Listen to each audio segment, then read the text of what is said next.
Bienvenidos, mi nombre es Martín y soy el líder del equipo Horizon. En esta ocasión nos encontramos para hablar sobre la evolución de las escuelas de administración desde el 1900 hasta la actualidad. El enfoque clásico de las teorías de administración se divide en dos. Por un lado, la escuela de administración científica y por el otro lado, la escuela clásica de administración. La escuela de administración científica aparece en 1911 de la mano de Frederick Taylor, con la publicación de su libro Principios de Administración Científica. El objetivo principal de esta escuela era determinar de manera científica cuáles eran los mejores métodos para realizar las diferentes tareas. Sus principales exponentes fueron Frederick Taylor, Henry Gantt y los Gilbert. Comenzamos con Frederick Taylor, más conocido como el padre de la administración científica. A principios del siglo XX en Estados Unidos había escasez de mano de obra y la única manera de aumentar la productividad era aumentando la eficiencia de los trabajadores. Así Taylor, junto a otros, inventó el conjunto de principios que se conoce hoy en día como escuela científica. Taylor sostenía que el conjunto de estos principios requería una revolución de la mentalidad de los patrones y obreros. De este modo, por medio de tasas diferenciales, aumentó la producción, aumentando las utilidades a tal grado que ambos sectores no deberían pelearse por ellas. Él pensaba que patrones y obreros tenían el mismo interés en elevar la productividad. Fundamentó su sistema de estudio de tiempo con la línea de producción. Henry Gantt trabajó con Taylor en varios proyectos. Cuando empezó a trabajar por su cuenta, dando asesorías como ingeniero industrial, Gantt empezó a reanalizar el sistema de incentivos de Taylor. Gantt abandona el sistema de tasas diferenciales porque consideró que era una fuente de muy poca motivación y a cambio presentó otra idea. Cada uno de los trabajadores que terminara la porción de trabajo diaria que se le hubiera asignado obtendría una bonificación de 50 centavos. Además, aumentó otro aliciente. El supervisor tendría una bonificación por cada uno de los trabajadores que cumpliera con la ración diaria, más otro bono extraordinario si todos los trabajadores lo hacían. Según Gantt, esto motivaría a los supervisores a preparar a los trabajadores para desempeñar mejor su trabajo. Frank y Lillian Gilbert. Frank Gilbert, contratista experto de materia de construcción, abandonó la carrera para estudiar administración científica cuando escuchó a Taylor hablar en una reunión profesional. Frank y su esposa Lillian, psicóloga de profesión, estudiaron el trabajo para eliminar movimientos manuales y corporales ineficientes. Los Gilbert también experimentaron con el diseño y uso de herramientas y equipos adecuados para optimizar el rendimiento laboral. Frank fue quizás más conocido por sus experimentos en albañilería. Al analizar cuidadosamente el trabajo de los albañiles, redujo el número de movimientos para colocar ladrillos en los muros exteriores de 18 a alrededor de 5 y colocarlos en muros interiores de 18 a 2. Con las técnicas los Gilbert, un albañil producía más y terminaba menos cansado al final del día. Los Gilbert fueron los primeros investigadores en utilizar películas para estudiar movimientos manuales y corporales. Inventaron un dispositivo llamado micronómetro. Bueno, para finalizar con esta escuela, vamos a revisar los principales aportes de la administración científica al ámbito de administración. El concepto de administración como ciencia, debido a que usaba métodos científicos, en especial la observación metódica y la medición. El concepto de eficiencia considera como la correcta utilización de los recursos disponibles para producir, el estudio de tiempos y movimientos, analizando de la forma como realizan el trabajo de los operarios para aumentar su eficiencia y reducir sus errores. Y la división del trabajo y la especialización indica que debe hacer cada trabajador y el aumento de la eficiencia de enfocar cada operario en una sola actividad. La teoría clásica de la administración fue fundada por Henry Fayol en la década de 1910 en Francia. Es un enfoque de la administración empresarial para ofrecer mejoras a la teoría de la administración científica de Taylor, para aumentar la eficiencia y competencia de las empresas. La teoría clásica de la administración es un enfoque fundado por Henry Fayol. Se creó en Francia en la década de 1910. Fayol aportó grandes contribuciones a nivel administrativo, describió la práctica de la administración de forma separada de la contabilidad y buscó la eficiencia en una organización, haciendo énfasis en la estructura y funciones que se deben implementar para alcanzar los resultados deseados.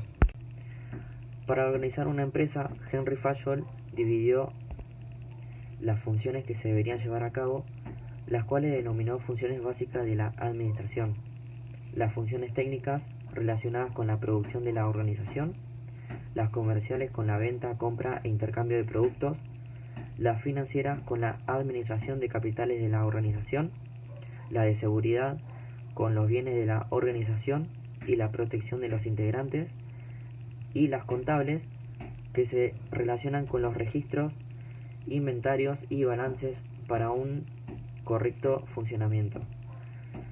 y las funciones administrativas, que está de más para la integración de todas las funciones mencionadas anteriormente. Estas deben estar coordinadas de forma eficaz para conseguir una buena coordinación y control financiero. Max Weber es un sociólogo alemán dedicado al estudio de las organizaciones. Fue el primero en usar y describir el término burocracia. Él creía que la burocracia era la forma más eficiente de establecer una compañía y mejor que las estructuras tradicionales. En una organización burocrática, todos son tratados igual y la división de trabajo se divide para cada empleado. Principios de la gestión burocrática de Max Weber. La especialización de las tareas se dividen en categorías. Cada empleado tiene su especialización. La jerarquía de la autoridad. Cada gerente es responsable de su personal y el desempeño general. La selección formal, donde los empleados son seleccionados por sus habilidades y competencias técnicas. Las reglas y requisitos para garantizar la uniformidad de los empleados. La impersonal, donde las regulaciones y los requisitos crean relaciones distantes e impersonales entre los empleados. Y la orientación profesional, donde los empleados son seleccionados por base a su experiencia. Fawcett y Barnard introducen nuevos elementos a la teoría clásica que aportan a la organización. Gracias a ello se comienza a ver la fuerza grupal y no individual. Para Fawcett, una organización se formaba por un grupo de personas. Creía en la fuerza de grupo, en el cual los individuos podían combinar sus diversos talentos para lograr algo mayor. Según Barnard, las personas se reúnen en organizaciones formales para alcanzar fines que no pueden lograr trabajando solas. Mientras persiguen las metas laborales, a su vez satisfacen sus necesidades individuales. Una empresa solo puede funcionar si las metas tienen un equilibrio con las necesidades y propósitos de los individuos que trabajan allí. Bueno, vamos a hablar de la escuela conductista. Esta está referida en su mayoría por sociólogos y psicólogos. Ellos lo que tratan es de proponer diferentes formas de cómo dirigir a las personas dentro de las organizaciones. Se basa en el comportamiento humano.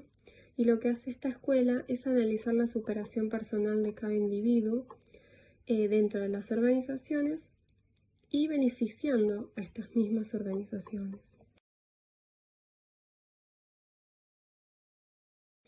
Maslow dice que las necesidades tienen forma de pirámide. Ubica en la cúspide las necesidades de ego y de autorrealización. Y en la base todo lo que tiene que ver con lo material y la seguridad. Por otro lado tenemos a McGregor, que presenta dos teorías. A una la llama la teoría X, que le da un nombre de hipótesis de la mediocridad de las masas. Lo que él propone es que hay que motivar a los trabajadores mediante la fuerza, elogios o dinero para que todo funcione mejor. Y por otro lado, en la teoría Y, supone que las necesidades de orden superior dominan a las personas. Y propone la idea de que estos individuos participen en la toma de decisiones, responsabilidades y desafíos dentro de cada organización. Por último, abordamos la Escuela de la Ciencia de la Administración, haciendo sus primeras apariciones en la década de 1950 de la mano de McNamara y Charles Thornton. Como principales exponentes, abordan problemas de la administración mediante la aplicación de técnicas matemáticas para modelarlos, analizarlos y resolverlos, desde un ámbito físico y matemático. Dentro de la ciencia de la administración, en principio nos encontramos con el enfoque de sistema, el cual es una teoría basada en ciencias físicas, matemáticas utilizadas para resolver los diferentes problemas a abordar en las organizaciones, las cuales actúan como sistema de cooperación. Un sistema es un conjunto de partes interrelacionadas e interdependientes, dispuestas de tal forma que se produce un todo unificado. Los dos tipos básicos de sistemas son cerrados y abiertos. Los sistemas no reciben influencia de su entorno ni interactúan con él. Por el contrario, los sistemas abiertos se ven influenciados por su entorno e interactúan con él. Hoy en día, cuando describimos organizaciones como sistemas, nos referimos a sistemas abiertos. El enfoque de contingencia, alguna vez llamado enfoque de situación o situacional, plantea que las organizaciones no son iguales, enfrentan situaciones distintas, contingencias y requieren diferentes formas de dirección. Entre las diferentes variaciones podemos encontrar el tamaño de la organización, la tecnología que ellas aplican en sus procesos, la incertidumbre ambiental dada por los cambios de factores externos y por último las diferencias que poseen los individuos que forman parte de la organización. El enfoque de compromiso dinámico está basado en conceptos y debates sobre la administración y organizaciones actuales. Al utilizar la palabra dinámico, quiere darse un significado de cambio. Con la palabra compromiso quiere darse a entender interés e involucramiento profundo con otros. Este enfoque de alto impacto usado en la actualidad por un gran número de gerentes, su orientación va dirigida a las relaciones humanas y adaptabilidad a las condiciones con tanta frecuencia que se hace en estos tiempos tan turbulentos. El enfoque de compromiso dinámico contempla la globalización, lo que para la transmodernidad es cambiando por lo local, se presenta una mirada transcultural donde se permite una mirada del pensamiento complejo para dar una visión más precisa del momento actual de nuestra sociedad. Con esto damos por finalizado este segundo parcial y queremos agradecer este ratito de atención que nos prestaron. Muchísimas gracias.